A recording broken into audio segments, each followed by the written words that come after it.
Salam damai, Shalom. Puji Tuhan.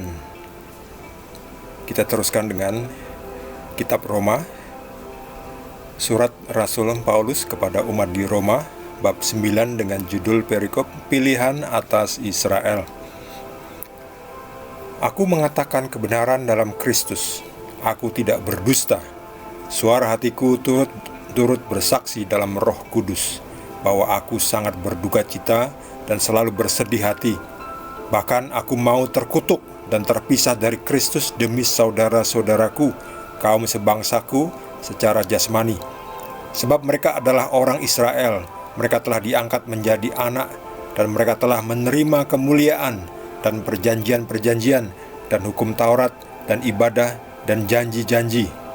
Mereka adalah keturunan bapa-bapa leluhur yang menurunkan Mesias dalam keadaannya sebagai manusia yang ada di atas segala sesuatu. Ia adalah Allah yang harus dipuji sampai selama-lamanya. Amin. Akan tetapi firman Allah tidak mungkin gagal, sebab tidak semua orang yang berasal dari Israel adalah orang Israel, dan juga tidak semua yang terhitung keturunan Abraham adalah anak Abraham.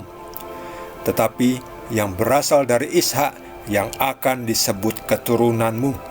Artinya, bukan anak-anak menurut daging adalah anak-anak Allah, tetapi anak-anak perjanjian yang disebut keturunan yang benar. Sebab firman ini mengandung janji. Pada waktu seperti inilah aku akan datang, dan Sarah akan mempunyai seorang anak laki-laki. Tetapi bukan hanya itu saja. Lebih terang lagi ialah Ribka yang mengandung dari satu orang, yaitu dari Ishak, bapa leluhur kita.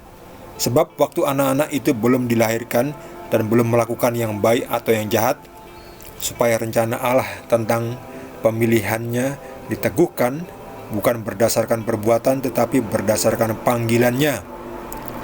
Dikatakan kepada Ribka, anak yang tua akan menjadi hamba anak yang muda. Seperti ada tertulis, aku mengasihi Yakub tetapi membenci Esau. Jika demikian, apakah yang hendak kita katakan? Apakah Allah tidak adil? Mustahil. Sebab ia berfirman kepada Musa, aku akan menaruh belas kasihan kepada siapa aku mau menaruh belas kasihan, dan aku akan bermurah hati kepada siapa aku mau bermurah hati.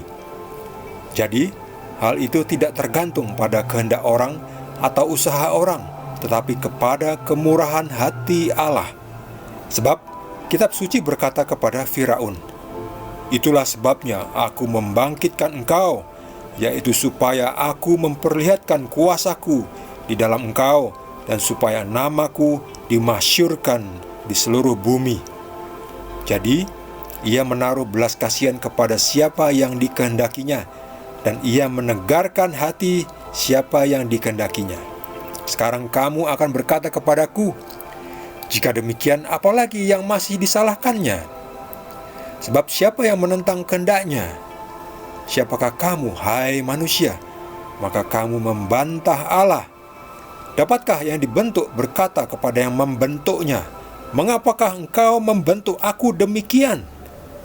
Apakah tukang periuk tidak mempunyai hak atas tanah liatnya untuk membuat dari gumpal yang sama suatu benda untuk dipakai guna tujuan yang mulia, dan suatu benda lain untuk dipakai guna tujuan yang biasa? Jadi, kalau untuk menunjukkan murkanya dan menyatakan kuasanya, Allah menaruh kesabaran yang besar terhadap benda-benda kemurkaannya yang telah disiapkan untuk kebinasaan, justru untuk menyatakan kekayaan kemuliaannya atas benda-benda belas kasihannya yang telah dipersiapkannya untuk kemuliaan, yaitu kita yang telah dipanggilnya bukan hanya dari antara orang Yahudi, tetapi juga dari antara bangsa-bangsa lain, seperti yang difirmankannya juga dalam kitab Nabi Hosea, yang bukan umatku akan kusebut umatku, dan yang bukan kekasih, kekasih. Dan di tempat di mana akan dikatakan kepada mereka, kamu ini bukanlah umatku, di sana akan dikatakan kepada mereka, anak-anak Allah yang hidup. Dan Yesaya berseru tentang Israel, sekalipun jumlah anak Israel seperti pasir di laut, namun hanya sisanya akan diselamatkan. Sebab apa yang telah difirmankannya akan dilakukan Tuhan di atas bumi, sempurna dan segera. Dan seperti yang dikatakan Yesaya sebelumnya, seandainya Tuhan semesta alam tidak meninggalkan pada kita keturunan, kita sudah menjadi seperti Sodom dan sama seperti Gomora. Demikianlah sabda Tuhan.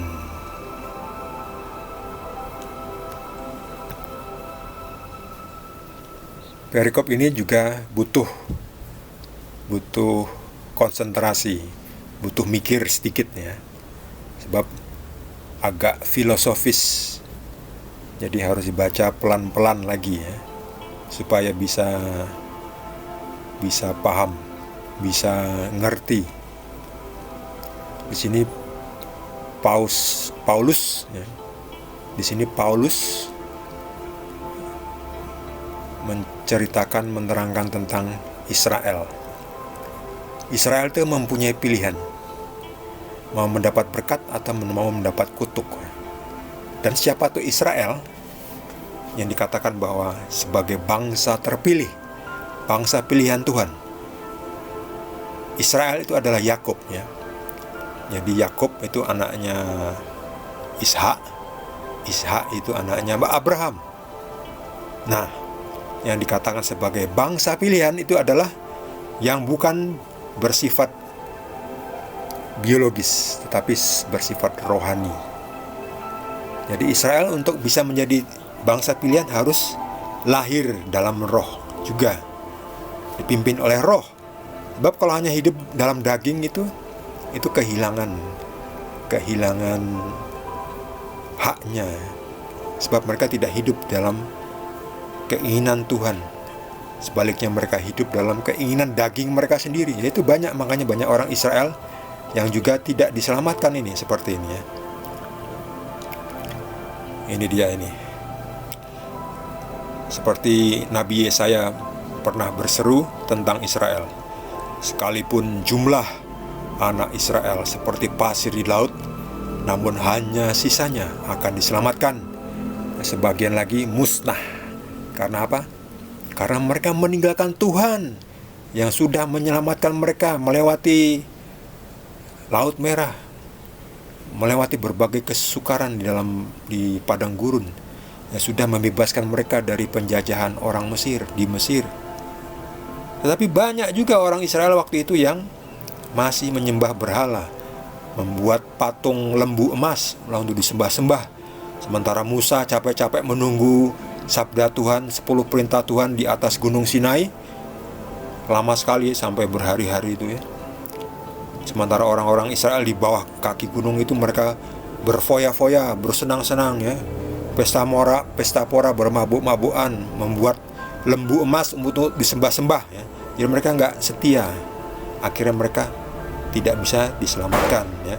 Banyak yang musnah, banyak yang mati, dibinasakan oleh Tuhan sendiri ya. Tuhan murka waktu itu ya.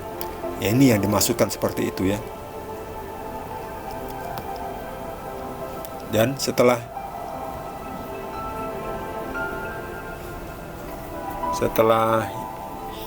Abraham memiliki anak Ishak, sementara yang lain juga ada anaknya namanya Ismail ya. Ismail dari wanita Mesir ya, Hagar.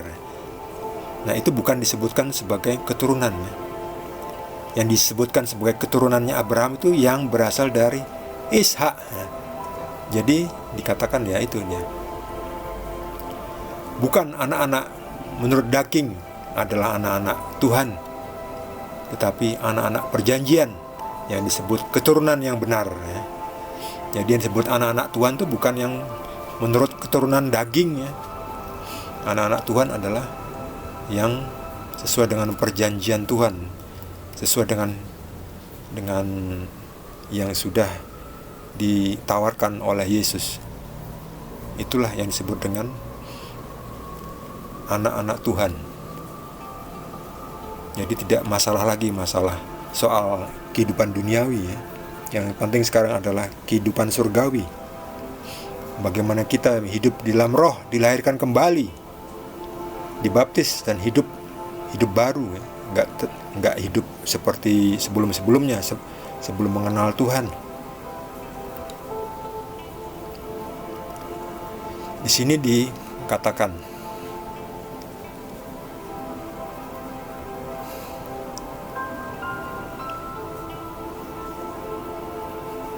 Tuhan mengatakan, "Aku akan menaruh belas kasihan kepada siapa aku mau menaruh belas kasihan, dan aku akan bermurah hati kepada siapa aku mau bermurah hati." Jadi, artinya ini suka-sukanya Tuhan. Tuhan punya kuasa. Tuhan mau apa, terserah. Tuhan ingin bermurah hati kepada siapa, terserah Tuhan. Nah, jadi jangan kita salah tangkap, jadi hati-hati. Kadang kita menilai Tuhan, kok Tuhan tidak adil. Sering kita berpikir juga, ya. Mungkin tidak selalu, ya. Mungkin, tapi pernah berpikir, kok saya sudah berbuat baik, tapi kok saya masih disalah-salahkan. Saya sudah melakukan yang benar, saya sudah menolong, saya sudah berbuat baik, saya sudah melayani, tapi kok saya malah dibenci. Kok saya nggak diberkati.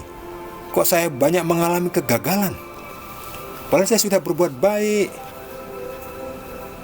Nah itu kita dicoba itu, ya. Kita mau setia nggak? Sebab apa? Sebab Tuhan itu juga berbuat baik kepada siapapun. Bahkan kadang kita juga merasa, kok Tuhan malah memenangkan musuh-musuh saya itu, yang orang yang jahat-jahat itu malah hidupnya kok nampaknya lebih baik, ya. Sukses. Anaknya gampang ketemu jodoh, lalu punya anak sehat-sehat, karirnya baik-baik, sukses, hidupnya makmur, sejahtera, badannya sehat. Nampaknya kok baik-baik saja, padahal orangnya curang, koruptor dan sebagainya. Dengan kata lain, kita harus hati-hati, jangan sampai kita kejebak roh iri. Yang seperti itu akhirnya nanti kita jadi iri hati, iri kepada orang lain. Orang lain kok nampaknya sukses, bahagia, sepertinya diberkati Tuhan, kok saya nggak diberkati Tuhan, padahal saya sudah melakukan perbuatan yang semestinya, saya sudah berusaha, ya. Jadi Tuhan itu juga menyayangi orang-orang yang jahat. Bukan berarti lalu kita harus berbuat jahat, bukan, jangan kebalik, ya. Ingat, ya, Tuhan memberikan kebaikan kepada orang jahat itu juga tujuannya supaya mereka juga bertobat. Kalau mereka tetap jahat, nanti mereka akan kehilangan berkat Tuhan juga. Jadi kita nggak perlu iri. Tuhan baik kepada semua orang. Dia menurunkan hujan bagi orang yang baik dan bagi orang yang jahat, ya kan?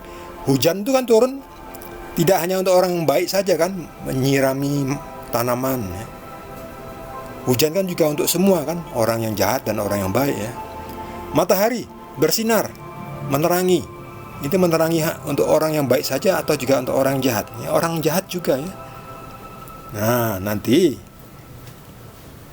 orang jahat ya harus tobat, ya. Kalau enggak nanti lambat laun dia akan kehilangan berkat Tuhan, ya. Jadi jangan kita iri, ya. Jangan kita marah kepada Tuhan, ya, ketika terasa ya. Apakah itu tidak adil Tuhan? Apakah Tuhan tidak adil? Apakah yang hendak kita katakan? Apakah Tuhan tidak adil? Sebab dia suka-suka menaruh belas kasihan, suka-suka bermurah hati kepada siapa yang dia sukain, ya. Apakah Tuhan tidak adil? Adil. Tuhan adilnya. Ya memang kalau kita tidak hati-hati, kita merasa Tuhan tidak adil. Nah, kalau Tuhan saja yang maha adil itu dikatakan tidak adil, lalu siapa lagi yang adil? Siapa lagi yang bisa lebih adil daripada Tuhan? Setan. Yang ketipu berarti nanti meninggalkan Tuhan yang benar, meninggalkan Tuhan Yesus. ketipu. Jangan. Bukan berarti kita harus ikut agama tertentu ya. Kita ikut Tuhan Yesus. Ya, Yesus tidak mengatakan mendirikan agama Kristen, bukan. Yesus adalah Yesus adalah Tuhan. Tuhan adalah tujuan manusia untuk mendapatkan keselamatan. Kendaraannya adalah bisa agama, bisa perbuatan baik. Itu adalah kendaraan ya. Jadi agama itu hanya kendaraan. Tujuannya adalah Tuhan, di mana di surga. Kendaraannya bisa macam-macam. Tapi kalau kendaraannya reot, ya bagaimana kita bisa sampai ke tujuannya? Kita harus pilih kendaraan yang bagus, yang bisa diandalkan ya, yang dirawat dengan baik, yang berfungsi dengan baik. Itulah kendaraan yang kita pilih. Jangan pilih kendaraan yang bobrok. Kendaraan bobrok itu tidak akan membawa kita mencapai tujuan di surga ya, malah masuk ke neraka ya. Sebab kendaraannya salah pilih. Kendaraan yang bobrok yang nggak akan membawa kita ke tujuan kita di surga, malah kecemplung, malah nanti masuk jurang dan sebagainya kan. Remnya blong, melewati tikungan yang terjal, jatuh, cemplung, hancur ya. Kendaraannya bobrok kok dipakai. Pilihlah kendaraan yang baik, yang bermutu, yang berfungsi. Itulah nanti akan membawa kita kepada tujuan kita yang benar, yaitu ketemu Tuhan dan hidup bersama Tuhan di surga.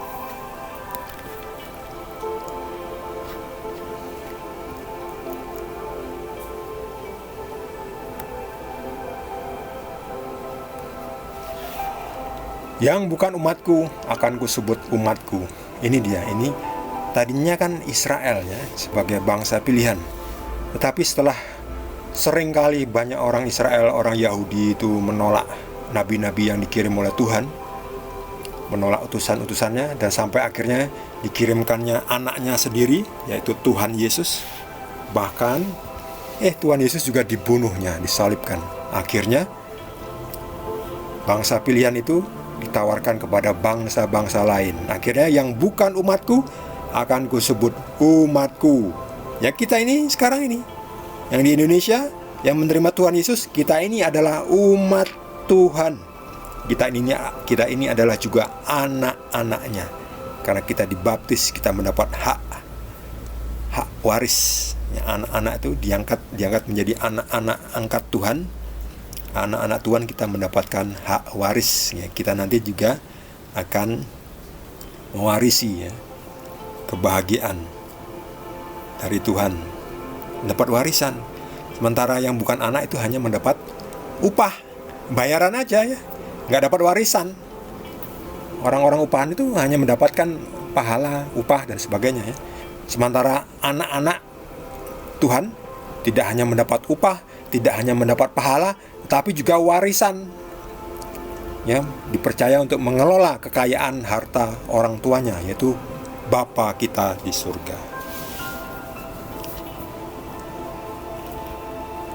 Bagi saudara yang mendapatkan tambahan penjelasan dari Roh Kudus, boleh juga berbagi dengan kita semua. Bagi yang belum subscribe, jangan lupa di subscribe dan juga di like. Kita akan lanjutkan dengan perikop berikutnya, masih dari surat Rasul Paulus kepada umat di Roma. Terima kasih, Tuhan Yesus berkati kita semua.